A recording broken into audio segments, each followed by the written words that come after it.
bakona. Ilek bako, ilek bakona. Ilek bako, ilek bakona. Ilek bako, ilek bakona.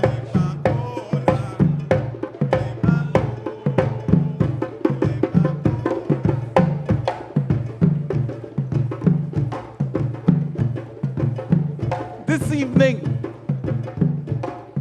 I want to welcome all of you to this Golden Square. I see the dignitaries in our midst. I see people who would come here every single year to make sure that we honor our ancestors in an appropriate manner. And we see visitors amongst us. We want to welcome all of you to Golden Square. Madam Prime Minister, you would have been here before with us, and you would have said to us, and this is nothing that I am hearing about, because I heard it with my own ears.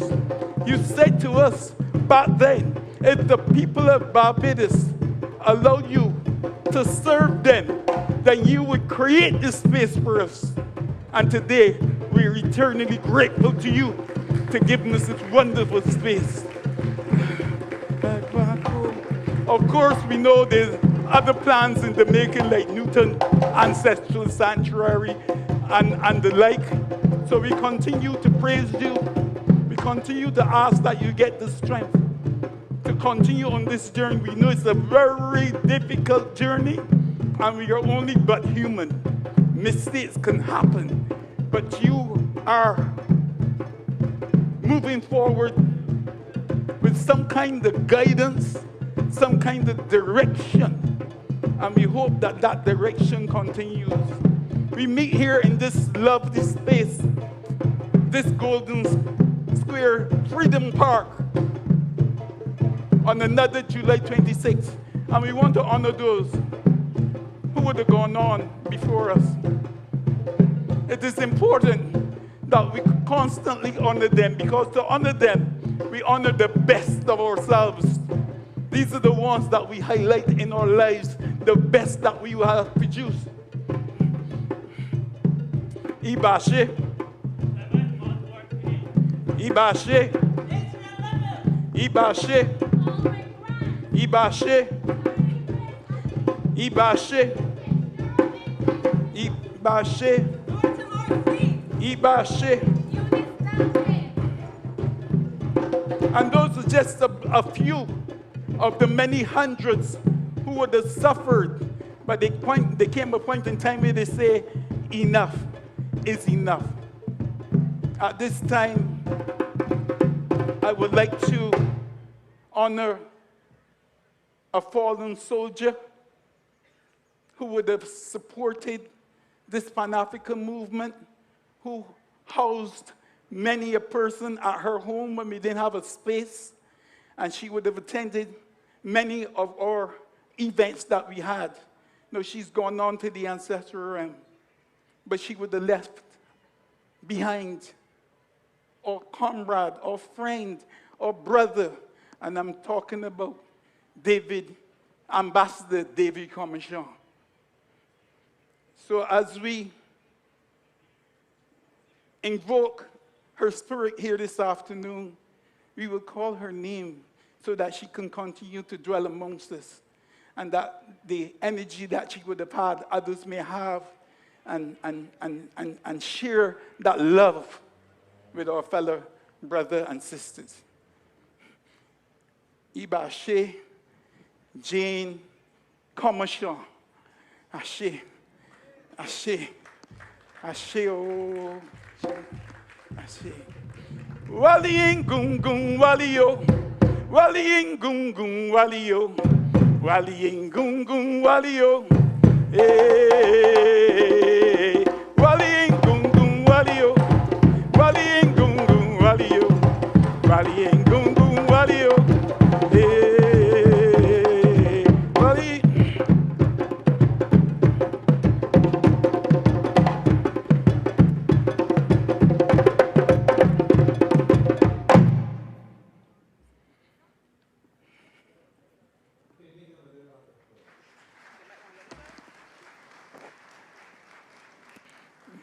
Honorable Mayor Amor Motley, Prime Minister, Honorable Ministers, Honorable members of the House of Assembly and Senate, members of the Diplomatic Corps, members of the trade union movement, brothers and sisters, ladies and gentlemen, comrades all, good evening.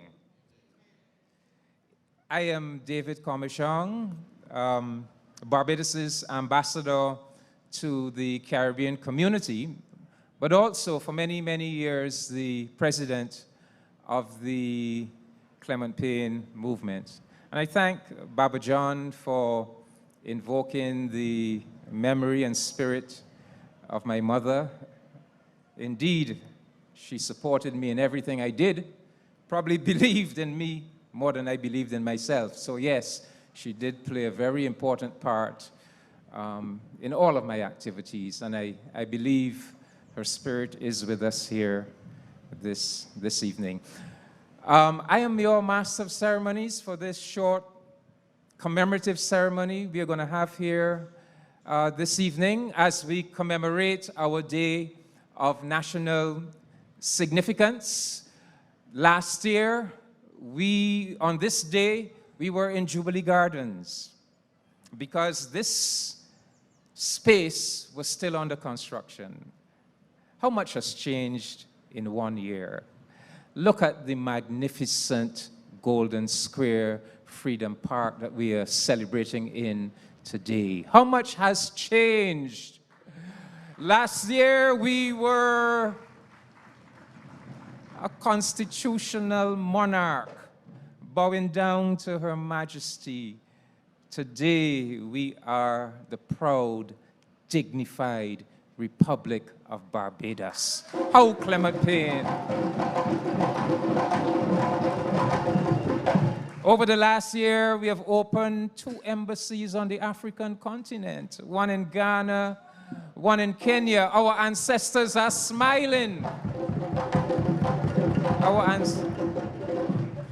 This is the day on which we commemorate that stand that oppressed and exploited the black masses of Barbados made in 1937. Our freedom project had stalled. 100 years after emancipation, that freedom project had effectively stalled, not only in Barbados, all across the Caribbean. And the masses of our people said, enough is enough. We are going to make a stand. We are going to strike out and put this freedom movement in motion again. And so from Belize in 1934, the people rose up. St. Kitts in 1935, St. Vincent 1935, St. Lucia 1936, Trinidad 1937, Barbados 1937, Jamaica 1938, Guyana 1939. It became known as the New Emancipation. And what it did is it set in motion our national mission, the national mission that has delivered to us democracy, social justice, equality, development for the masses of our people, independence, national sovereignty, nationhood. And so that is why we celebrate it. It is the genesis, that day, it is the genesis of the modern Barbados, the modern Caribbean that we know today. So that is the spirit in which we commemorate. I now call upon my brother Trevor Prescott, who is also the president of the Israel Level Foundation. He is the Prime Minister's Special Envoy for Reparations and Affirmative Action, Member of Parliament for St. Michael East, but also president of the Israel Level Foundation. And I'm asking Trevor to come and deliver the official word of welcome to you this evening. Trevor?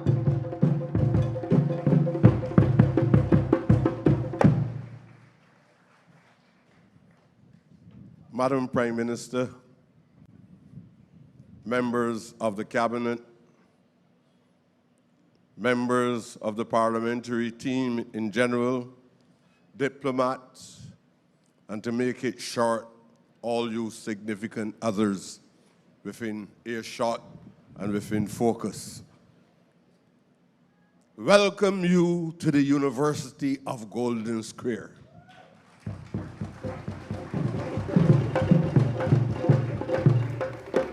When you come here to our home, there is a special type of enlightenment that you will receive that you don't get at the primary level, the secondary level, or the tertiary level.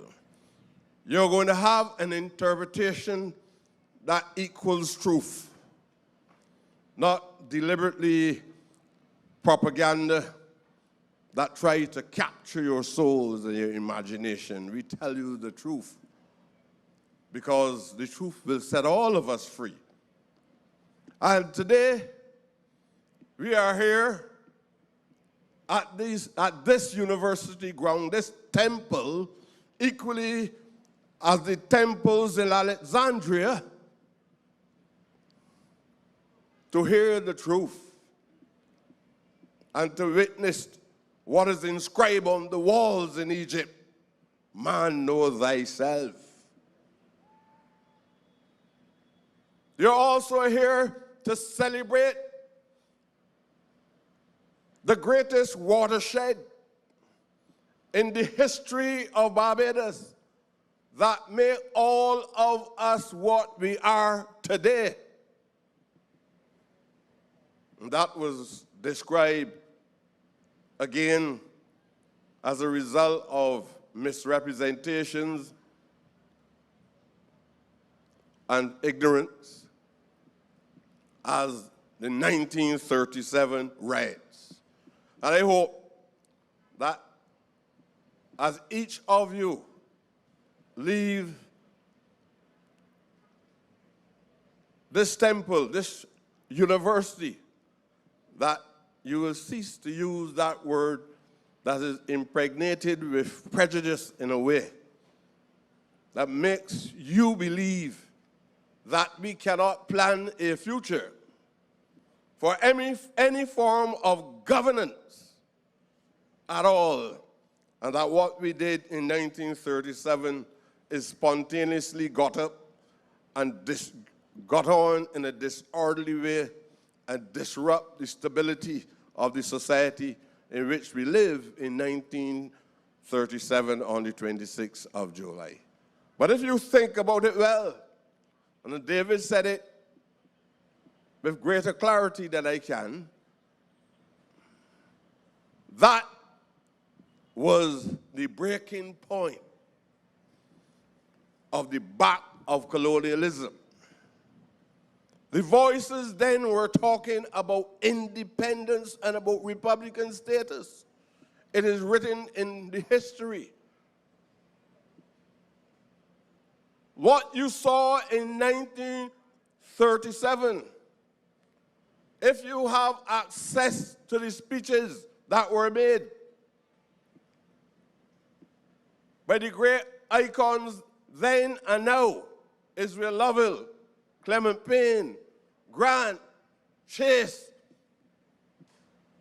and many women whose name the history was so distorted that they hardly give you, that you would not even believe that women exist on the face of the earth. They wrote nothing about the outstanding work of women and women involved in the revolution of 1937. And this university will put that to rest. There will be no bias in gender affairs, no bias or subjectivity against the disabled community. We are trying to develop an egalitarian state. I am very sure, based on conversations that the Prime Minister, that she has had with me, with David and many of us, that this is no business as usual. Opportunities will be made available for our people in this country. We are not going to universities and acquiring first and second class honors in first degrees, masters and PhDs, then to work in a shoe shop anywhere or cut canes. We have served the society and give and still giving to the society what is required of us. And that is why I say to you that we have a responsibility to honor what the people of the brothers and sisters of the 1930s bequeathed to us as black people. They gave something to us as black people and diminished the achievement, the mission has not been fully accomplished. And that is what we're here to do. And obviously, there are inhibitions along the way, planted in legislation, planted in the social order, planted in our economies, but we will remove all of those inhibitions and provide opportunities for our people.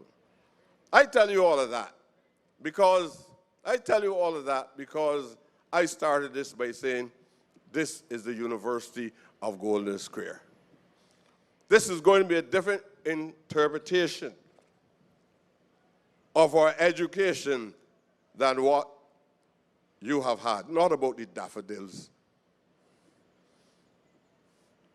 You're not going to hear any cow jumping over the moon and confusing your brain with distortion very early in life.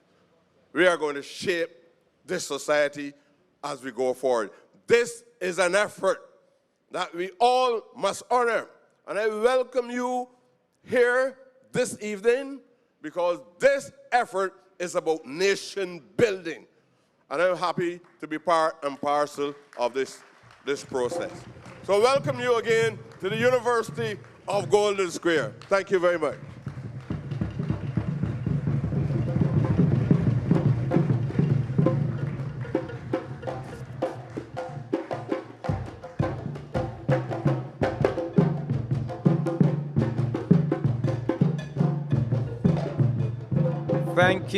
Thank you, Brother Trevor Prescott.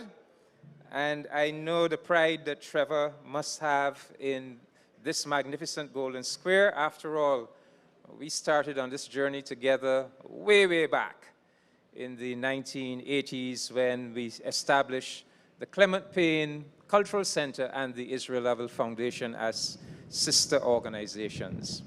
But ladies and gentlemen, we have been doing this ceremony, this commemorative ceremony for decades now. And if there is one institution that we religiously have to have at this ceremony every year, it is the trade union movement in general, but the Barbados Workers' Union in particular.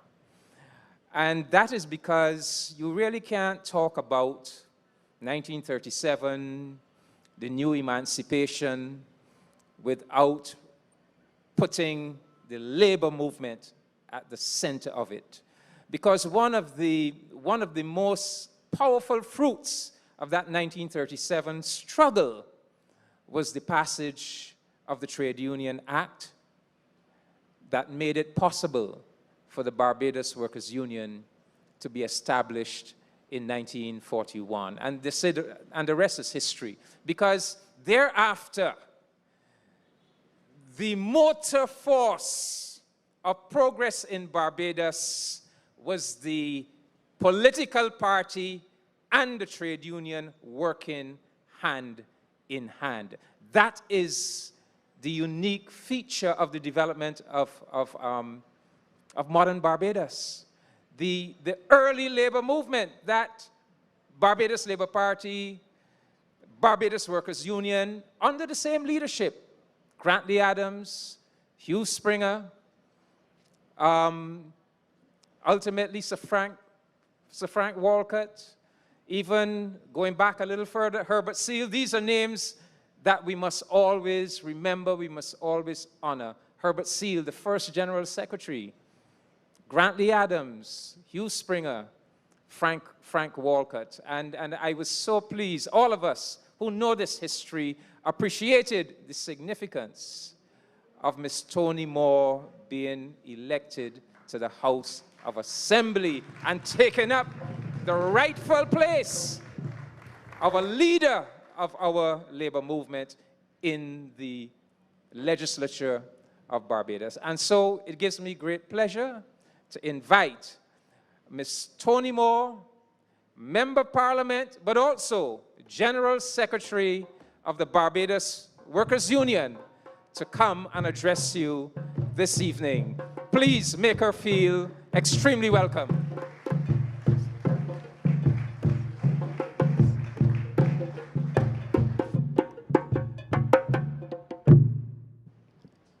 Good evening, one and all. Good evening, Madam Prime Minister, members of the Cabinet of Barbados, other parliamentary colleagues, comrades, friends, everybody, good evening.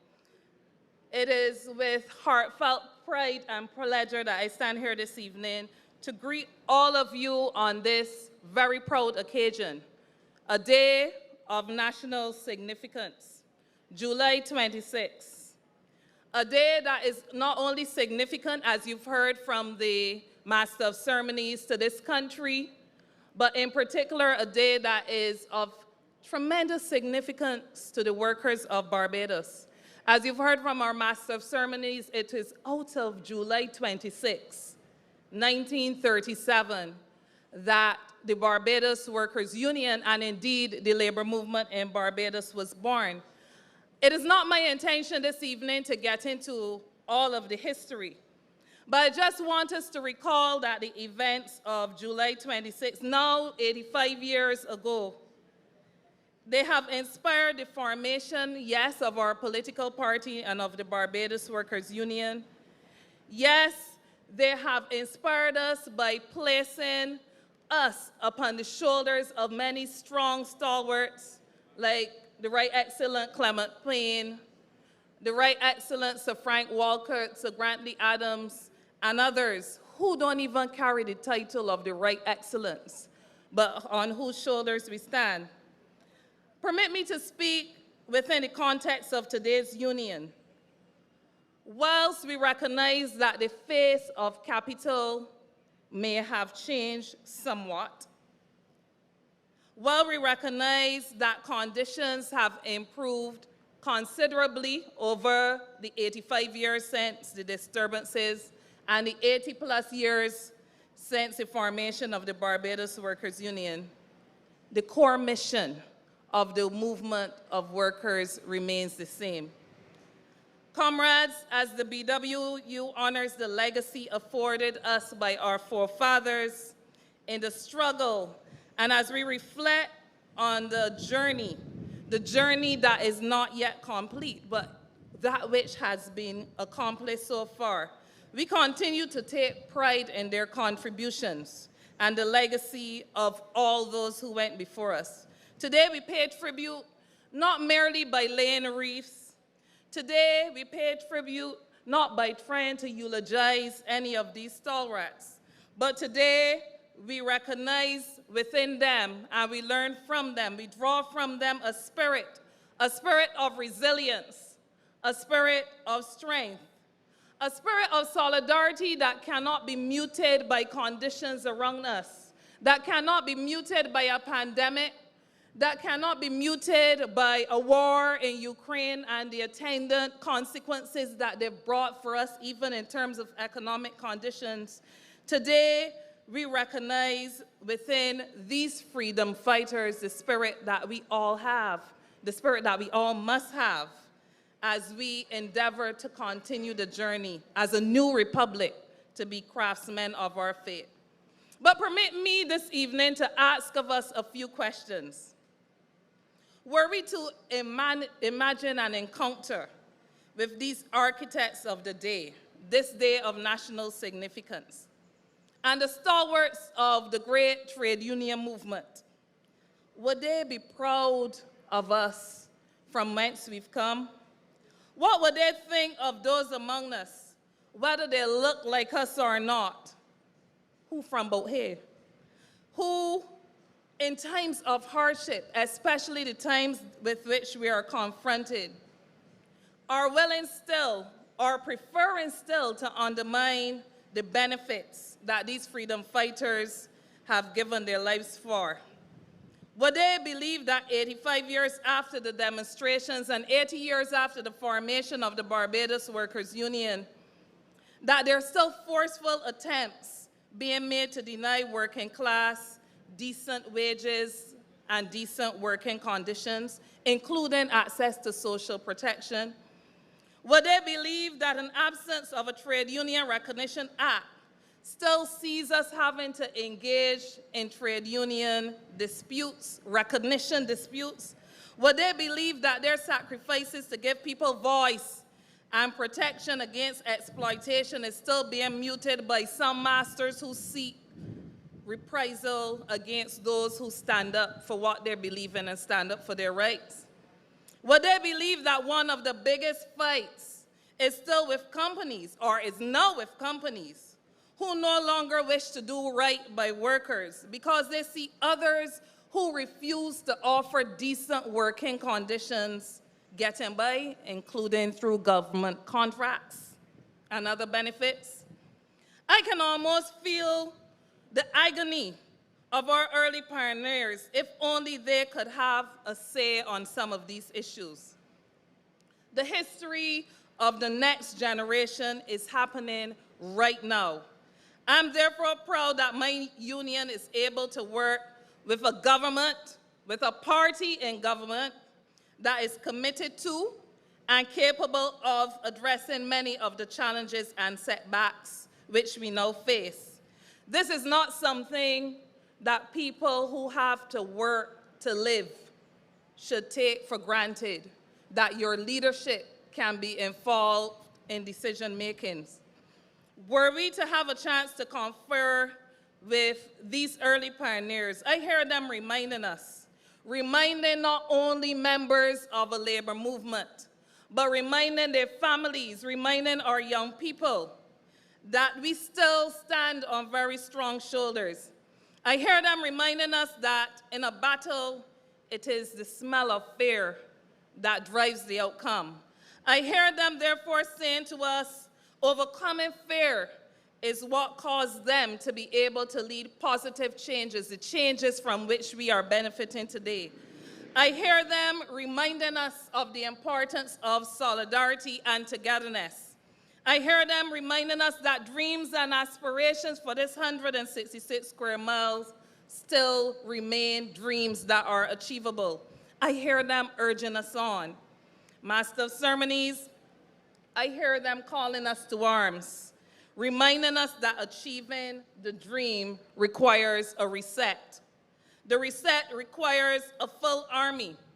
A full army, in other words, it requires that we all see that there is a part that each of us must play. We often say in the union that there is no union without its people, and so too, the people are nothing without the union.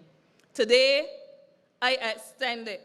I extend that to all of us as I say that this country is nothing without us, and we are nothing without each other.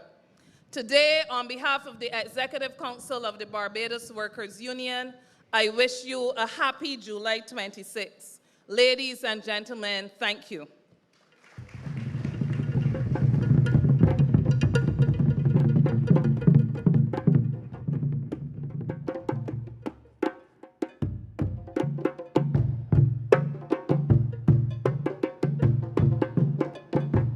Let's hear it for our General Secretary. Brothers and sisters, it's a strange thing, but there are many dates that Barbados and the Republic of Cuba share in common, whether it's the 6th of October, when we commemorate that terrible tragedy, the Cubana tragedy of 1976, whether it's the 8th of December, when we joyfully commemorate that day in 1972, when Barbados, along with Trinidad, Jamaica, and Guyana, led the way in recognizing Cuba and breaking the diplomatic isolation. Whether it is that day in 1975, when Barbados allowed the first Cuban planes taking soldiers to Angola to participate in the freedom fight, to land in Barbados to refuel so that it could make its journey across the Atlantic. Many, many days we share in common. And so it's perhaps not strange that we also share the 26th of July in common as a day of national significance. Because I will let you know, those who may not know, that precisely 16 years to the day after our freedom fighters, beginning right here in Barbados, struck out on the 26th of July. 16 years later, on the 26th of July, 1953, Fidel Castro, leading a group of courageous and patriotic young Cubans, struck out in their own way against the formidable Moncada barracks. They suffered a tremendous loss, those young patriots, but they had started the Cuban Revolution. And in less than 7 years, that revolution was successful, putting in place the wonderful country that we know so well, the wonderful country that has helped us over the last 2 years with its medical brigades, and that has shown such tremendous humanity and solidarity with Barbados and with struggling people all over the world. And so it gives me great pleasure to invite my friend, the Cuba's ambassador to Barbados, Ambassador Sergio Pastrana, to come to this microphone in the spirit of Fidel Castro, Che Guevara, Raul Castro, Abel Santa Maria, Juan Almeida, and all the heroes of the Cuban Revolution to address you.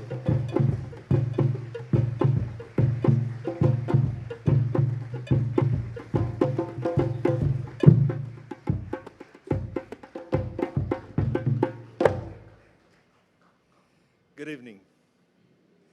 Protocol having been established, I would like to recognize Prime Minister Mia Motley, members of the Cabinet, members of Parliament, members of Diplomatic Corps, and friends, Barbadians, Cubans present. Good evening. I would like to thank the organizers for the honor extended to me to speak at this celebration of the Day of National Significance. It is with a sense of duty and deep emotion that I embrace this opportunity to speak about the continuing revolution of our exploited masses of Caribbean workers and of our countries and nations' ordeal through the ages to achieve emancipation and true independence in the face of systemic opposition and exploitation designed to enrich the elites in Northern European and American communities. While for the metropolitan capitals, these elites write their own version of history with eyes distorted by greed and hubris, throughout the ages, our own patriotic Caribbean leaders have written in blood, anguish, and pain a very different narrative, a narrative that is rooted in the strength we have achieved beyond the terrible experience of denial, abuse, exploitation, and discrimination imposed upon our lands and peoples. And in that long narrative of suffering, our people have learned to synergize their collective wisdom and strength, to renew their native intelligence, and to engage resiliently in the continuing effort to provide for our communities the social fabric that will build much better societies that will be more human, strong and resilient, and more humane in their aspirations and ways of life. When the masters of those metropolis say that all men are created equal, they really mean something totally different from the literal definition of those words, because through the distorted lenses of their hubris, they see themselves as superior. When they say they trust God, they really only trust the bottom line of godless greed. And when they talk about human rights, what they really practice is their predatory rights to feed and enrich themselves on the killing and maiming of their fellow human beings. It is in pursuance of the path of emancipation and independence that the workers' struggles of the second quarter of the last century, which were led in Barbados by such heroes as Israel Lovell and the Right Excellent Clement Payne, became an important game changer in our long struggle to assert our place in this world. When Europeans stumbled upon this region of the Caribbean and the Americas where their predatory superiority, incorporated in ocean-going vessels, military weaponry and savagery, and shielded by the duplicitous cloth of some supposed educational mission, they established the laws of deprivation that have ruled for half a millennium. Indeed, not only did they decimate indigenous and black and brown peoples, but European elites waged constant wars among themselves for supremacy in the plunder of resources all over the world. Today, the nations of half the inhabitants in this world speak European languages, because for half a millennium, those languages have been imposed upon multiple nations and peoples through wars of plunder and conquest. In the Caribbean islands, all original nations were decimated unto extinction, and our lands were populated by exploited human beings whose mission in life was to enrich their northern metropolises. Those leaders of the workers' revolts of the third decade of the 20th century were for the first time establishing a new vision of emancipation, independence, and civilization. Though their struggles had started centuries before, it was then for the first time that they succeeded in creating a movement that would not cease to evolve and would eventually bring national independence and sovereignty. But every step towards independence was obstructed and diminished by the continued oppression and exploitation emanating from the metropolises, and by the new ways and means through which they articulated that obstructionism, inclusive of the manner in which they disguised their predatory mission in shades of light that continue to confuse many of our people and that threaten to continue to inflict upon us diminished lives of exploitation and servitude. In a similar fashion to those workers' revolts of the 30s, during the 1950s, Cuban students and workers waged a revolutionary war that gave a new independence to the biggest island in the Caribbean. During the 19th century, the United States of America was able to extend its boundaries over colonial territories which used to be part of several European empires, and in the process, robbed territories which were on their way to independence from British, Spanish, and French empires. One such territory that was subjected to neocolonization by the U.S. was Cuba. The U.S., through its laws and other means, established a so-called protectorate over Cuba and vandalized the Cuban economy to such an extent that in less than 50 years, over 75% of the economy was controlled by the United States for the benefit of the United States and of a very small national bourgeoisie. In the eyes of the elites of the U.S., the Cuban Revolution committed the sin of believing in independence and emancipation by the means and ways of our own Cuban people. But not only did we Cubans believe it, we went on to prove it and achieve it. And we have continued proving it throughout the past 60 years under the most encompassing system of economic, financial, and commercial aggressions ever imposed by a foreign power over any other nation. The siege of ancient Troy lasted 10 years, and that whole Trojan War lasted 30 years.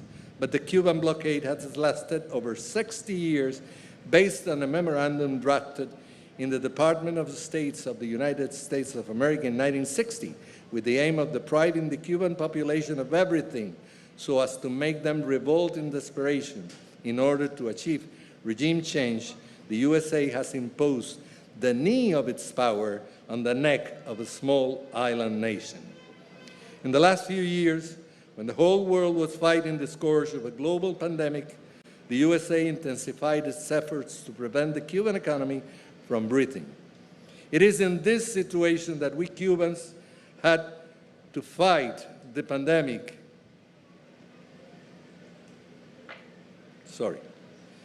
It is in this situation that Cuba had to fight the pandemic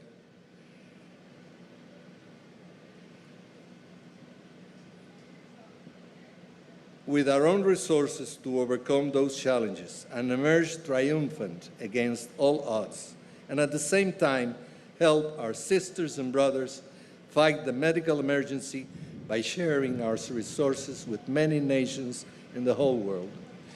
Cuba is thankful to the Caribbean countries that defended our principles during the last summit of some countries of the Americas in the City of Angels in the state of California, a state which was plundered by the US from Mexico in the 19th century.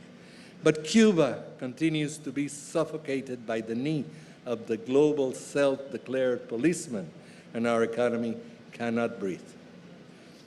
Today we're grateful for the solidarity that is shown by our brothers and sisters, and that solidarity we need today more than ever when, besides that economic, financial, and commercial war, an attack of lies, fake news, innuendo, and smoke screens try to deny the fact that the Cuban Revolution has the constant support of over 86% of voters and of over 6 million workers and students that paraded across the central squares of every municipal division the last May Day, 2022.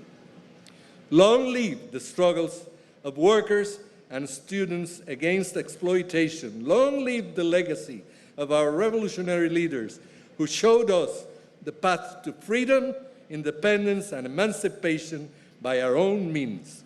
Patria o muerte, we shall overcome.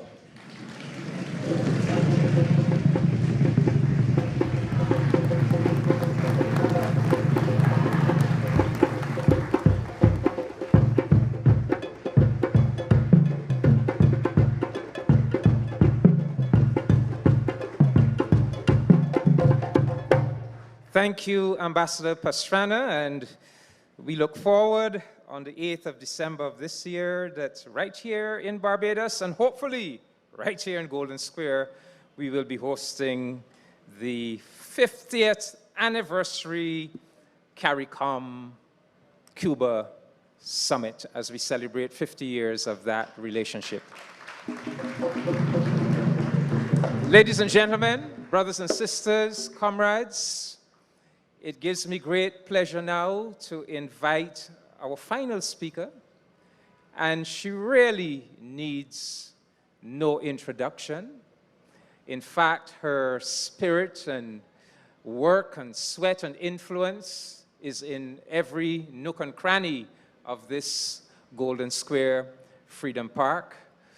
She committed to this vision 25 years ago and saw it through as Prime Minister of Barbados, and she is on a mission to reclaim and to assert and solidify our dignity, our sovereignty, our independence, our self-respect as a Barbadian nation, but not only as a Barbadian nation, as a Caribbean civilization, and in fact, she stands up for the entire developing world. Brothers and sisters, Bajans, when you have a leader like this, your duty is to stand behind her and give her whatever support she needs. Put your hands together, please, as we invite the Honorable Mia Amor Motley to come to the podium and address you this evening.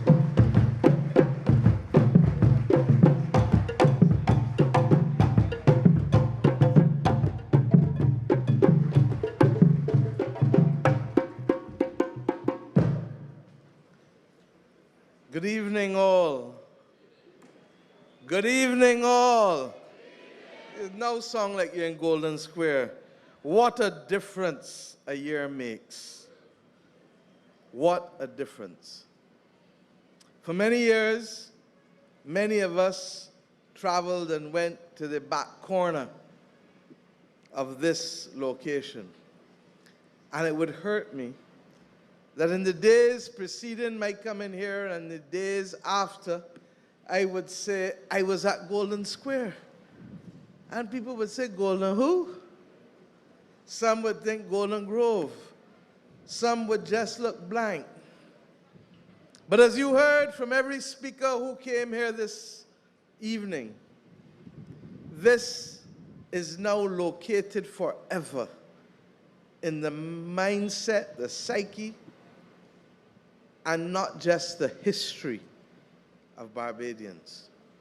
And if this is what we have achieved as one of our first acts as a new republic, then blessed be the nation of Barbados.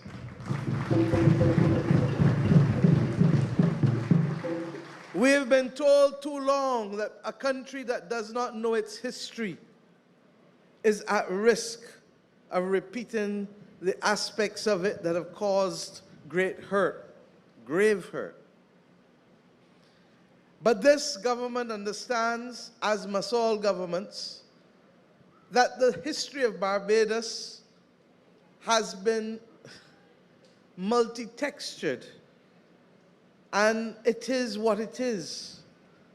But we have an obligation as those who occupy the parliament of today to pay forward for the sins of those who went before. The sins and the stains of Parliament are not just reflected in the stained glass windows, but are reflected in the 1661 Slave Code that forever stands to be condemned and regrettably became that model upon which all other aspects of legislation, especially in the early Americas, came to lay its claim on the lives of black people. It was wrong then, it is wrong now, it shall forever be wrong. And those of us who have been given the opportunity to serve must start from there and do right where right must be done. For the last few years, you have heard me call for global moral strategic leadership, largely because we anticipated some of what has happened. Not all. We didn't anticipate the pandemic. But we knew that the world continued to be shaped in an imperial order that reflected disunity and that reflected inequity. We knew that there was one set of rules for some and another set for others. And we felt it even as the pandemic, which was not anticipated, played itself out with the inequity and the apartheid with respect to vaccines, and of course, that which has not been spoken of greatly, the treatment of countries across the world with respect to their ability to access liquidity and cash to be able to protect their people, their citizens. We have been fighting these battles internationally, and it has required fortitude. But I haven't come to Golden Square Freedom Park to talk about those battles, even as we prepare to have a high-level retreat later this week in the shadow, literally, of Golden Square, to begin to say to the rest of the world that those institutions that were created here in the world in the 20th century cannot now serve us in the third decade of the 21st century. Even as we prepare to do that, that is not why I've come to Golden Square. I've come first and foremost to report that just as I told you last year when we met in the Lower Green, that we still have many battles to fight. And yes, Added to that have been the consequences now of the war in Ukraine and the impact on food prices and fuel prices, and by extension, it sounds easy to roll off the mouth even with alliteration. But the implications for ordinary households has caused us as a government great consternation. And we have worked beyond the call of duty to ask others to summon up within them, in their bosom, the empathy, the sense of caring that is necessary to carry each other along in these difficult times. 85 years ago, would it be that we would have had a government that would have summoned within their bosoms the opportunity to ease the suffering of our people? Would it be? You heard the General Secretary ask questions about what would be acceptable today. And I agree with her. The mission is not over. And it is not over because we are trying to roll back centuries of underdevelopment and centuries of mental servitude. And it is partially that I've come here today to talk about. Because to whom much is given, much is expected. And the lives of those persons that were sacrificed in 1937 and the lives and efforts of those post-1937 that have allowed us to be who we are today cannot be dishonored simply because we don't know how to carry on the legacy or we don't know how to fulfill the mission. I ask us today, and I have not come for a long speech, but I ask us today to remember always that July 26 is a moment of conscience, and that we must use this day forever to reflect on what we must continue to do, and not only to give thanks for how far we have come. It is against that backdrop that I, as Prime Minister of this nation, understand the complexity of what we face going forward as a small state, the complexity of what we face internally, and the effort of education and mental emancipation that still lies ahead of us. And thank God that there are thousands who have made that journey already. But let us pause for those who have yet to make it. Every time I hear of racial profiling of what a tourist looks like, I know we have a good distance to travel. Every time I hear of people treating their own with contempt and not being prepared to support the basic, decent workers' rights that you heard the General Secretary speak about, I know we have distance to travel. Every time I see abuse and violence, and this last weekend, 2 women in exploitative conditions lost their lives. One, some may say, should not be doing what they were doing, but it has been done since time immemorial. And the other, simply alone at home, as an elderly woman, a victim of somebody who felt that what she had should be theirs. I know we have distance to travel. And every time I see us reflected with sadness that our people are picking up weapons against each other, using drugs to alter their state of mind, something called mollies, Well, I don't know who could use a molly. I know we have distance to travel. And therefore, I am not going to do like others and come and beat my chest triumphantly from this stage, recognizing just simply 1 year of Golden Square and having delivered on the promises of the past. Yes, we thank God for our ability to have done so. But we do not have the liberty of resting.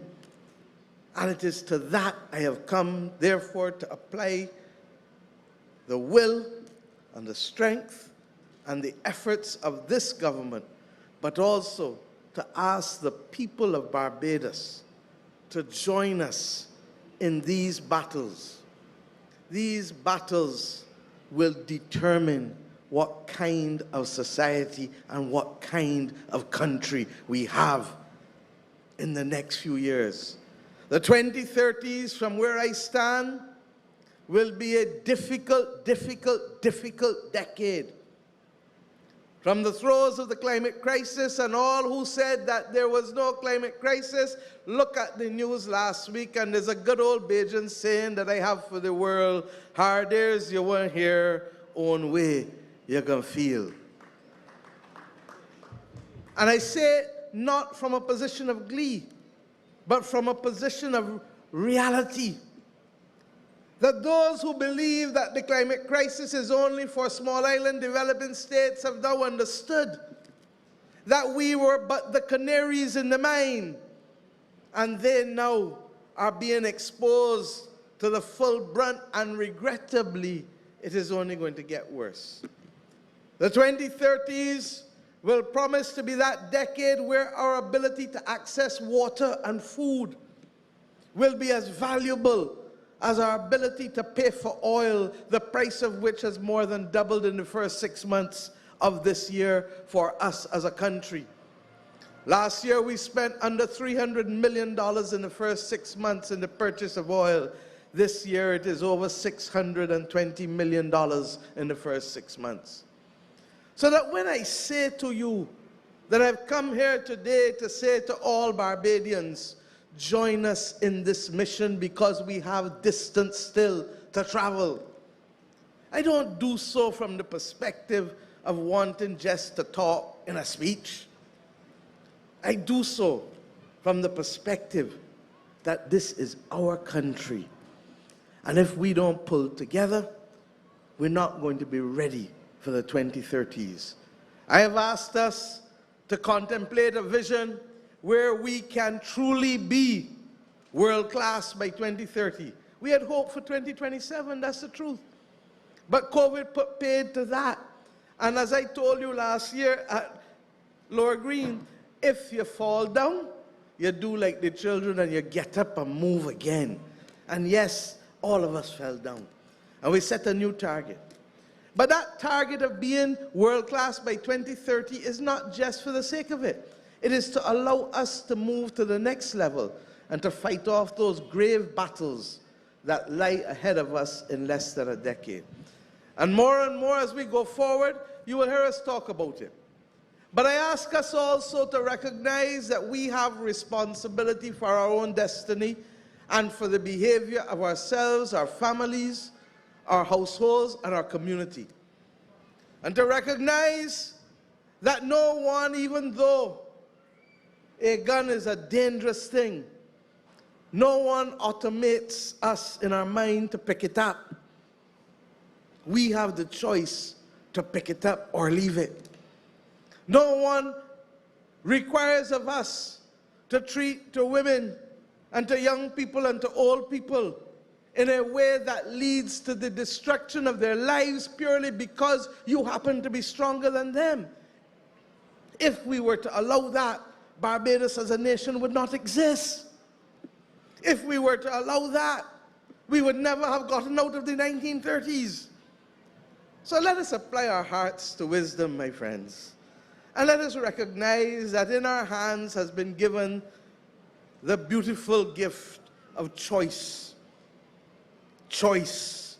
For every choice that we make, there's a consequence. And we have been educated sufficiently by those who have gone before us, irrespective, yes, irrespective of political parties, to understand the importance of it, even if one fell down along the way. They understood the importance of it. We have been given the opportunity to also start to own. We still have distance to go. But when the government this year announced that every house in this country that is owner-occupied shall have the right to earn money, whether they are working or not, by reason of a renewable energy panel or wind turbine on their house, this is the first country in the world to give it to its people. And we have done so. Because ownership matters. Economic enfranchisement is as important as the political and social enfranchisement that was spawned by the revolution here in Golden Square. I ask us, these things can be achieved, yes, but all of it will be put at risk if we do not pursue the active citizenship that our Charter of Barbados, on the eve of us becoming a republic, approved by the Parliament of Barbados, settled for us. Let that Charter of Barbados spawn as many instruments globally as the reprehensible 1661 Slave Code did. But above spawning those things globally, let that Charter of Barbados inspire each and every Barbadian to recognize that we have a duty to ourselves, a duty to each other, a duty to our community and our country. But above all else, we have a duty to build this nation as an act of active citizenship. And if we can remind our people over and over, just like how when you're singing a song, you learn the chorus first, because you're hearing it, John, over and over and over and over. We're going to say this and preach this about active citizenship over and over and over. And unless you're mad or unless you want to commit suicide, if we say to you, do unto others as you would have them do unto you, then we know that if you start from your particular individual act, then we shall all build a stronger and better and more loving nation, because as our ancestors told us, one blow is kill all cow. So my friends, welcome to the first proper celebration at Golden Square Freedom Park.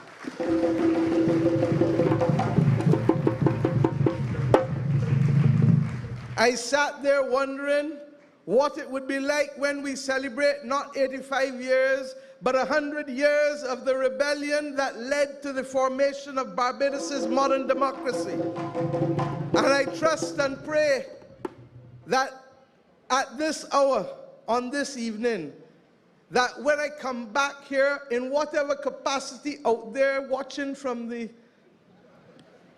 street or the back pavilion, that those who will have the obligation of celebrating 100 years of this rebellion, that those of you who were here tonight, that you will come and pinch me and say, I was here at that first celebration on Golden Square Freedom Park in the shadows of the builders of Barbados Wall. And just before we finished building out the hotels on Carlisle Beach, upgrading all of Uptown with respect to the housing that they so deserve, and transformed Bridgetown into that place once again that can be at the center of the Americas as it was in the 17th and 18th century, but for the wrong reasons by the wrong people. Good night and God bless you.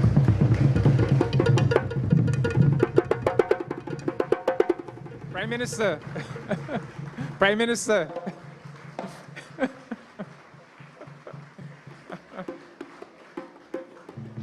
Hard ears, you weren't here. Brothers and sisters, we have now come to the closing phase of this ceremony, where our Prime Minister is going to lead the way in laying a floral tribute, paying honor symbolically to Clement Payne and all the heroes and martyrs of 1937. And I think the young dancers are going to accompany her, and the usher is going to help her to actually put the floral arrangement on the ground.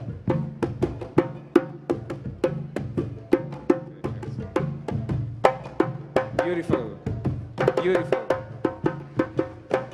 beautiful. We will ask the other speakers, Ambassador Pastrana, Special Envoy Trevor Prescott MP, and Ms. Tony Moore MP, to also come and lay their floral tributes.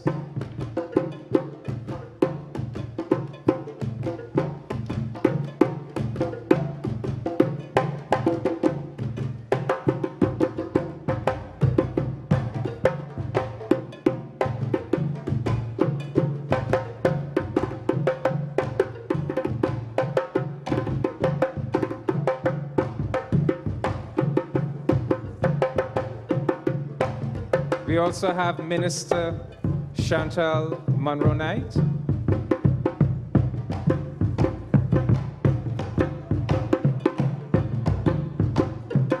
Trevor Prescott, MP.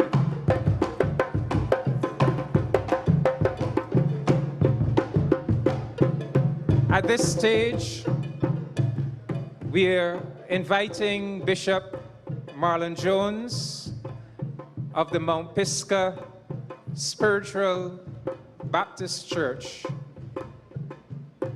to bless us with the benediction. Bishop Jones.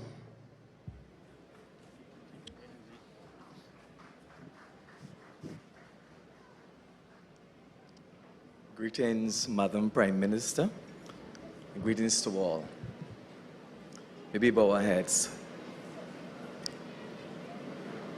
Father, Creator God, we give you thanks for this day of national significance. We give you thanks for the lives of those who were martyred in the streets of Barbados, those who struggled through the time of slavery,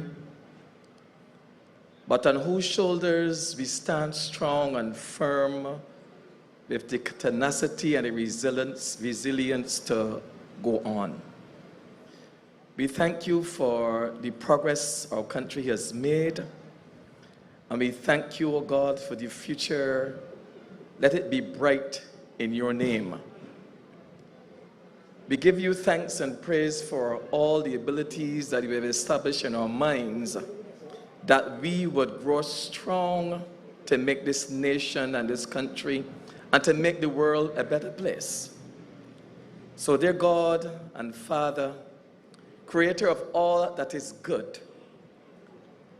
we bless you, O God, because you are our Father. And we give you thanks for the remaining proceedings of this evening. We give you thanks for our government and all the decisions that they would make, our Prime Minister and all the ministers of government. And dear Father, continue to give us the strength that we would make a difference in the lives of our people one day at a time.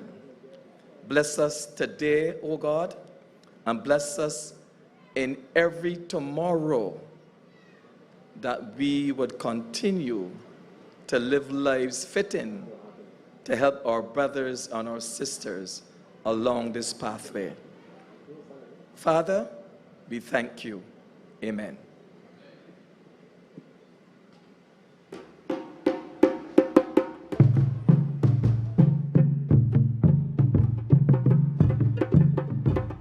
Thank you, Bishop Jones.